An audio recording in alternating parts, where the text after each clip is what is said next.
अस्सलाम वालेकुम एवरीवन, कैसे हैं आप सब लोग। आई होप आप सब बिल्कुल ठीक ठाक होंगे।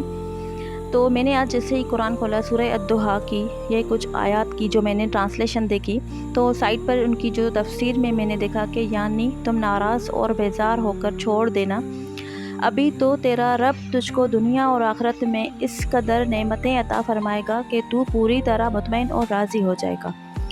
यानी यहाँ पे नबी करीम सल्लल्लाहु अलैहि वसल्लम को तसल्ली दी गई है, अल्लाह ताला ने तसल्ली दी है कि तुम्हें मैं आखिरत में इतनी नेमतें दूंगा कि तुम राज़ी हो जाओगे। मैंने तुम्हें ना ही अकेला छोड़ा है, ना ही मैं तुमसे नाराज़ हूँ। और मैं तुम्हें ऐसी नेमतें अता करूँगा कि तुम मुतमईन भी हो जाओगे और राज़ी हो जाओगे। तो ये देखकर मुझे ना, ये पढ़ के मुझे एक अपना वाक़या याद आ गया कि हम लोग बहुत परेशान थे। हमारे घर में जो है जॉइंट फैमिली थी, हमारे बहुत माली मसाइल चल रहे थे और जो है आपस में भी मतलब थोड़ी अनबन चल रही थी। तो तब हम बहुत परेशान थे कि कैसे मतलब कि ये सारे मसले हल हों। तो उस टाइम सिर्फ दुआएं करना और एफ़र्ट ना करना, या फिर एफ़र्ट करना दुआएं ना मांगना, तो इससे कुछ नहीं होता है। मतलब दोनों काम करने पड़ते हैं, दुआएं भी और उसके साथ एफ़र्ट भी। तो हमने फिर उस टाइम ये आयत करीमा का हमने ख़त्म पढ़ा, मतलब इसको ना हमने 1,25,000 हमने इसको पढ़ा, इस आयत करीमा का। और वो आयत करीमा है ला इलाहा इल्ला अंत सुब्हानक इन्नी कुन्तु मिनज़ ज़ालिमीन। तो हमारे जो सारे मामलात थे तो वो हल ही नहीं हो रहे थे। तो हमने जब ये शुरू किया पढ़ना, हमने फैमिली मेम्बर्स ने मिलकर पढ़ा। मतलब एक दिन में नहीं, हमें कुछ टाइम लगा, जैसे कुछ दिन लग गए थे हमें। तो हमने फिर वो शुरू किया, जैसे ही हमने पढ़ा और वो पूरा किया, जब तक मतलब कुछ दिन लगे। तो उसके बाद तो हमारे मसाइल ऐसे हल हो गए ना कि हम खुद हैरान रह गए कि हमारे जो सारे मसले थे, हमारी सेपरेशन भी मतलब हो गई। मतलब जो मसले थे, माली मसले थे, वो हल हो गए, हमारी सेपरेशन हो गई। तो ये जो वज़ाइफ़ है, ये जो आयत करीमा का वजीफ़ा, ये बहुत ही ऑथेंटिक है।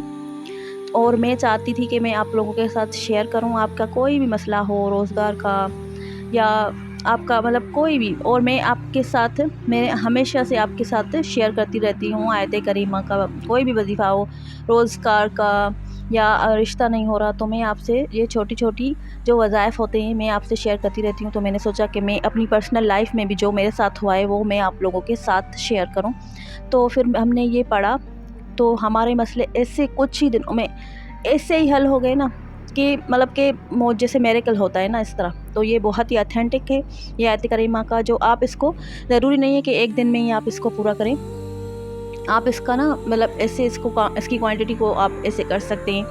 मतलब 1,25,000 ये सुन्नत में भी आया है, और ये क्वांटिटी ज़्यादा है, तो इसको आप एक दिन में तो नहीं कर सकते। या तो आप ऐसे करें कि किसी से, तो या फिर ऐसा हो सकता है कि एक बंदा करे, या फिर आप डिवाइड करके पढ़ें, या फिर आप मजलिस करवा सकते हैं इसको।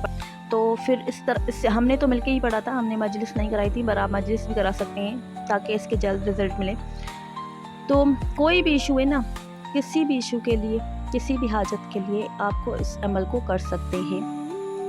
तो और अक्सर मुझसे क्वेश्चन पूछे जाते हैं कि फ़लाने इशू के लिए मुझे ये वज़ाइफ़ चाहिए। हर मसले के लिए, हर हाजत के लिए कोई एक ख़ास नहीं। मैं जो भी आपको अपनी वज़ाइफ़ बताती रहती हूँ वो आप कर सकते हैं। किसी भी मसले से, किसी भी मसले को हल करने के लिए मैं आपको जो बताती हूँ वो कुरान से होते हैं, कुरान से रिलेटेड होते हैं। मैं अपनी तरफ से कोई नहीं बताती। तो इस काफ़ी मुझे कमेंट्स आते हैं कि हमें इजाज़त लेनी है, तो इजाज़त की बात नहीं है। हमारे नबी सल्लल्लाहु अलैहि वसल्लम ने खुद फरमाया है कि आप दुआ मांगो, आप वज़ाइफ़ करो, और दुआ के ज़रिए ही आपके काम हो सकते हैं। और आप इसको ज़रूरी नहीं है कि 1,25,000 तक पढ़ें, आप इसको कम भी कर सकते हैं। आप इसको 50,000 तक पढ़ें, पर फिर आप अपनी हाजत अल्लाह के सामने पेश करें, अल्लाह ताला आपकी ज़रूर सुनेगा। इसमें अल्लाह के कामों में देर होती है, पर अल्लाह ज़रूर कबूल करता है। अगर कभी कभी ऐसा भी होता है कि अल्लाह ताला हमें हमारी दुआओं को कबूल नहीं करता, तो उसमें भी एक मसलियत होती है। कभी कभार हमें ऐसा होता है कि हम जो चाहते हैं वो हमें मिल जाता है, फिर हम उसके बाद वो जो हमें चीज़ मिल जाती है वो उससे हम ऐसा तंग हो जाते हैं कि हमारा जीना हराम हो जाता है। तो इस वजह से मतलब कि हम नहीं जानते हैं कि आगे क्या होगा। तो इसलिए अल्लाह पे जो हमारे काम है, हमें उन्हें अल्लाह पे छोड़ देना चाहिए। अल्लाह अगर उसमें बेहतरी होगी तो अल्लाह हमें ज़रूर देगा। अगर अल्लाह नहीं देता तो किसी एक चीज़ के पीछे हम अपनी ज़िंदगी तो ख़त्म नहीं कर सकते ना। तो इसलिए आपको दुआ करते रहना है और इस अमल को करते रहना है। اور اگر میری ویڈیو سے آپ کو تھوڑی بہت ہیلپ ملتی ہے تو آپ میری ویڈیو کو شیئر ضرور کریں اور لائک کریں، اور اگر نیو ہیں میرے چینل پر تو سبسکرائب ضرور کر لیں۔ جزاک اللہ۔